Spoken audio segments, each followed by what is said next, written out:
अब अंधेरा जीत लेंगे लोग मेरे गाँव के। बिन लड़े तो कुछ भी मिलता नहीं है जानकर, अब लड़ाई लड़ रहे हैं लोग मेरे गाँव के। तो साथियों, हम आप तमाम लोग को कहना चाहते हैं कि आज गैर बराबरी की लड़ाई जितनी ज्ञात सभ्यता है, तब से गैर बराबरी की लड़ाई हमारे बहुजन नायकों ने लड़ने का काम किया। चाहे उस लड़ाई को गौतम बुद्ध ने लड़ा हो, उस लड़ाई को सम्राट अशोक ने लड़ा हो, उस लड़ाई को कबीर, रविदास या आगे चल के हमारे ज्योतिबा फूले या तमाम नायकों ने लड़ने का काम किया। गैर बराबरी इस भारत के डीएनए में बसा दिया गया है और भारत के डीएनए में 6,743 जातियां हैं, तो समझ लीजिए कि 6,743 तरह के गैर बराबरी हैं। अनुसूचित जाति में भी यदि हम चमार हैं तो हम अपने आप को समझ रहे हैं कि हम डोम से ऊपर हैं, मांझी से ऊपर हैं।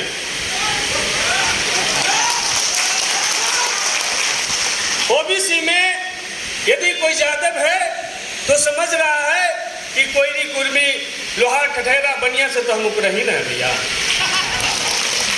ये गैर बराबरी नहीं है, यहाँ गैर बराबरी हमारे सोच में पैदा कर दिया गया। इसलिए साथियों, इस गैर बराबरी की लड़ाई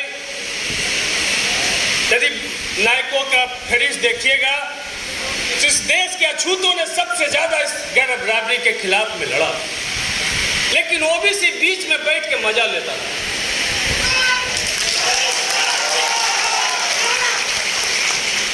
इसलिए हम ओबीसी को सोया हुआ तबका नहीं मानते हैं, ओबीसी को मटियाया हुआ तबका मानते हैं, जो मटियाया हुआ तबका। आज ओबीसी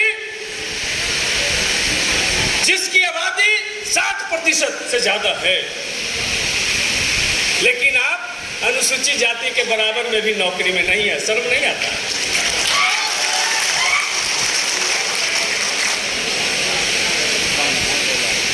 आज 1931 के जातीय आधारित गणना के अनुसार इस देश में जो आरक्षण लागू हुआ, तो अनुसूचित जाति की आबादी 15% थी, उसको 15% रिजर्वेशन मिला।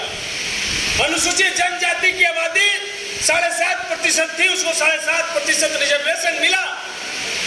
लेकिन अनुसूचित जाति की आबादी उस समय 52% थी और मंडल कमीशन की रिपोर्ट जब 1990 में लागू हुआ तो आपको रिजर्वेशन मिला 27%।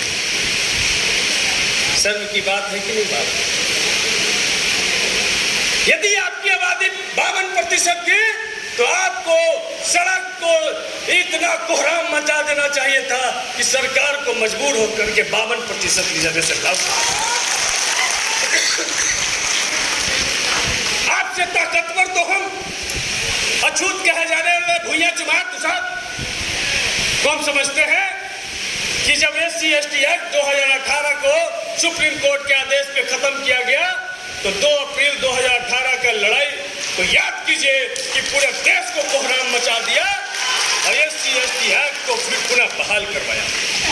हम आपसे मजबूत समझते हैं इस देश के मुसलमानों को कि जिसने CA, NRC, NPR के खिलाफ में देश में 85 दिनों तक धरना दिया और इस देश के तानाशाह नरेंद्र मोदी, अमित शाह को झुकने पर मजबूर किया। हम आपसे मजबूत मानते हैं देश के किसानों को कि ट्रैक्टर लेकर के, हर बल लेकर के और जाकर के देश के बॉर्डर को घेरने का काम किया और इस तानाशाह से 3 कृषि कानून को वापस करवाया। लेकिन भैया, अभी मंडल कमीशन की रिपोर्ट की बात हो रही थी। आपके 40 सिफारिशों में से अभी तक 2 सिफारिश ही लागू हुआ है और हमारे ओबीसी भाई जय श्री राम और कांवड़ यात्रा में व्यस्त है। उनको लगता है कि बाबा धाम जाने से या देव मंदिर में पूजा करने से हमारा भला होना, लेकिन यहाँ इस देश के दलितों को, छूतों को लगता है कि बाबा साहब के संविधान और विद्यालय और कॉलेज जाने से ही भला हो सकता है, इसलिए आपसे ज्यादा IAS IPS दलित पढ़ते हैं। इसलिए आपको समझना चाहिए, जब अनुसूचित जाति बाबा साहब बना रहे थे तो उन्होंने संतरा देखे ना भैया, संतरा के जैसा डोम को, मेहतर को, भुइयां को, भलखोर को, दुसाद को, चमार को, चौधरी को, सबको उन्होंने संतरा के जैसा सजाया और उस पर अनुसूचित जाति का लेख मतलब छिलका लगाया। लेकिन आजादी के 78 साल बाद और जातीय जनगणना होने जो 1931 में हुआ था, उसका लगभग 90-93 साल बाद भी जब छिलका हटाते न भैया तो अंदर से निकलता है सुरेश पासवान, सतीश दास, जीतनराम मांझी, उदय नारायण चौधरी, एक अनुसूचित जाति नहीं निकलता भैया। गर्व से कहो हम चमार हैं तो एगो कहेगा धरती गुंजे आसमान।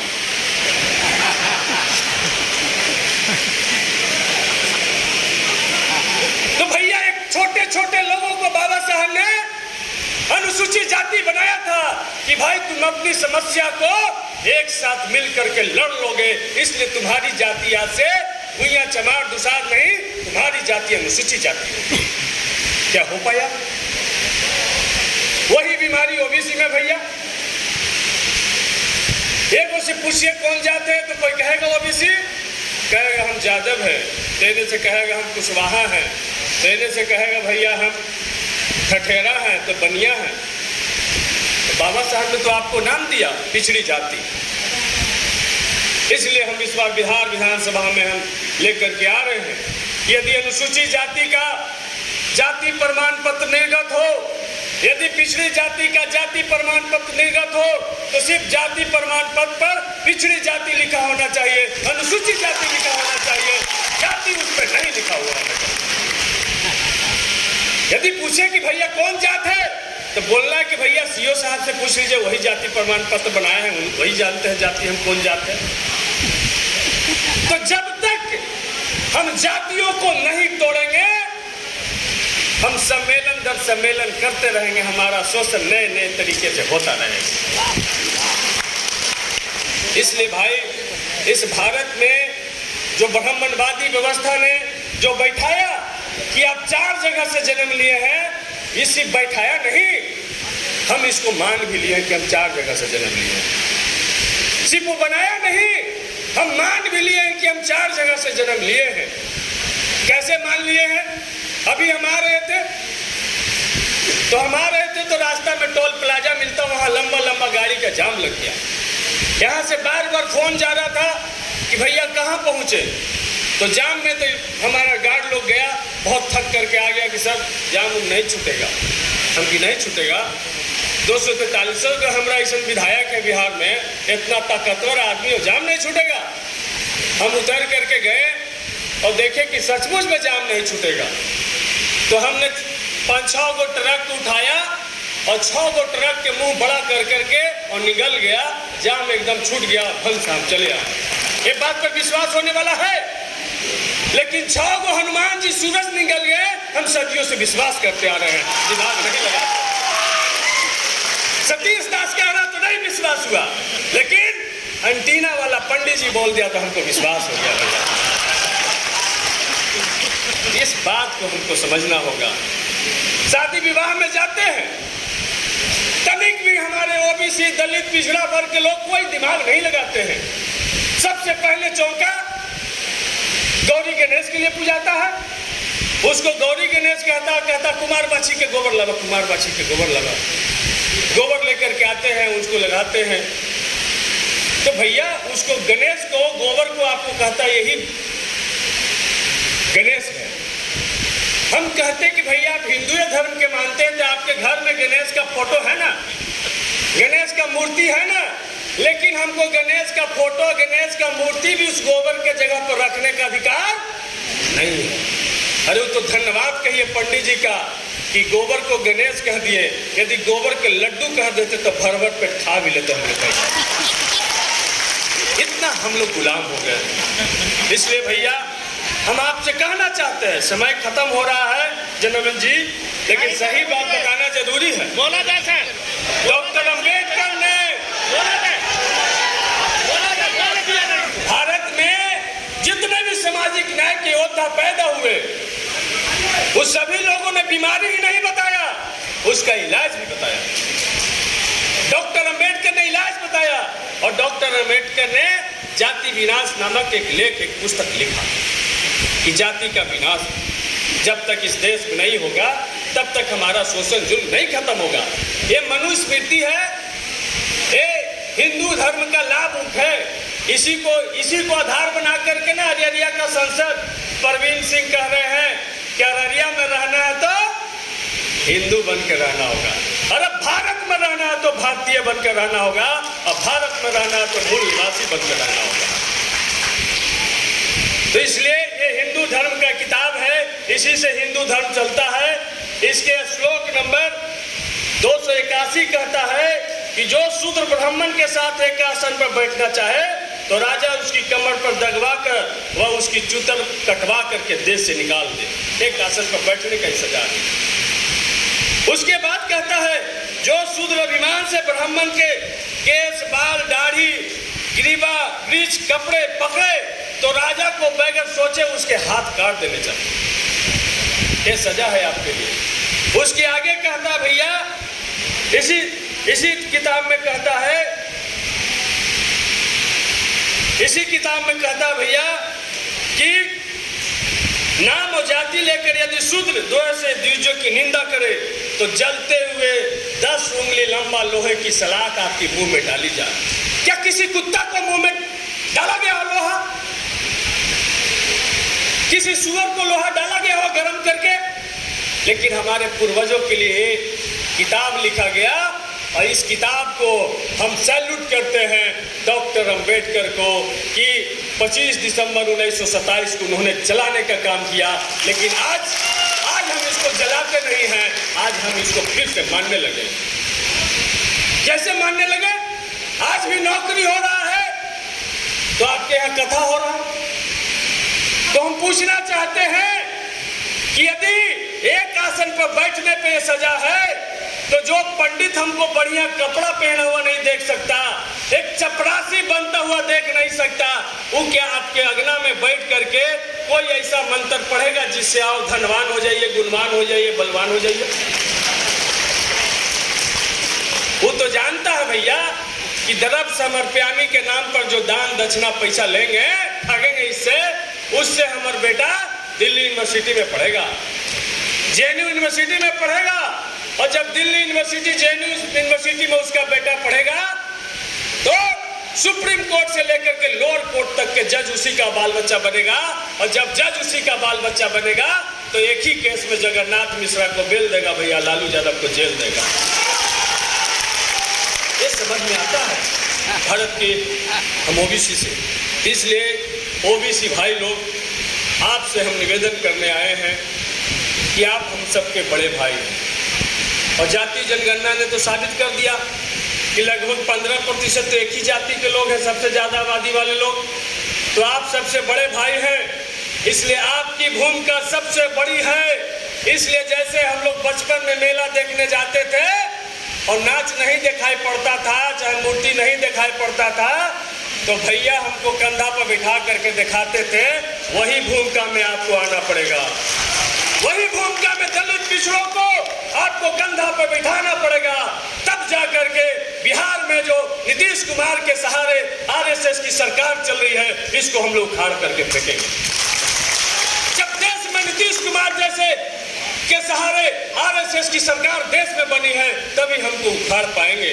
इसलिए भाई लोग, वक्त कम हो रहा है, इसलिए हम कहना चाहते हैं, आप तमाम लोगों से हमें कहना चाहते हैं